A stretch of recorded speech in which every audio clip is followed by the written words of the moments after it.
Hi friends, Sunday அன்றைக்கி Sunday market போகலாம் அப்படின்னு சொல்லி பிளான் பண்ணி நாங்கள் ஒரு ஃபங்க்ஷனை முடிச்சுட்டு சண்டே மார்க்கெட் போனோம்.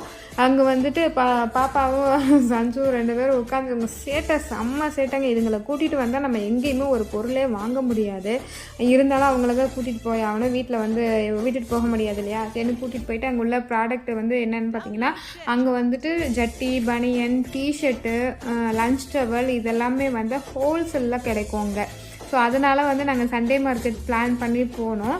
ஒவ்வொரு செட்டுமே வந்துட்டு டிஷர்ட் வந்து இவங்க அப்பா எனக்கு 2 டிஷர்ட் வேணும் அப்படின்னு சொல்லி கேட்கும்போது சரி ஓகே எடுத்து அதையும் சைஸ் பார்த்து நாங்கள் எடுத்துட்டோங்க. அவங்களுக்கு எல்லாருக்குமே 2 எடுத்தோம். டிஷர்ட்டு, ஸ்கர்ட்டு, பாப்பாவுக்கு நைட் ட்ரெஸ்ஸு இதெல்லாமே வந்து அங்கே சீப் அண்ட் பெஸ்ட்டாக இருக்கும். செட்டே வந்து 100 தான்.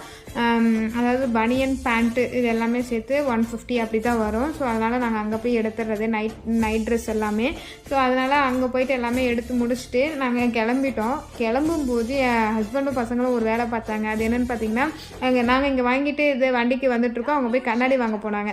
சரி கண்ணாடி வாங்கி பார்த்துட்டு எடுத்துகிட்டு வரும்போது எங்களுக்கு செம்ம சிரிப்பாக வந்தது. இவங்களுக்கு நார்மலாகவே வண்டி ஓட்ட தெரியாது, இதில் கண்ணாடி வேறையா அப்படின்னு சொல்லி கலாய்ச்சிட்டு வந்தோம்.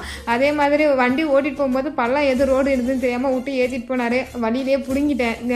கண்ணாடியை கொடுங்க, நீங்கள் வண்டியை ரோட்டை பார்த்து ஓட்டுங்க அப்படின்னு சொல்லிட்டு அன்னைக்கு சண்டேவே அப்படியே ஃபன்னாக போச்சுங்க. உங்களுக்கு எப்படி போச்சுன்னு கமெண்ட்டில் சொல்லுங்கள். Tata, bye bye. நெக்ஸ்ட்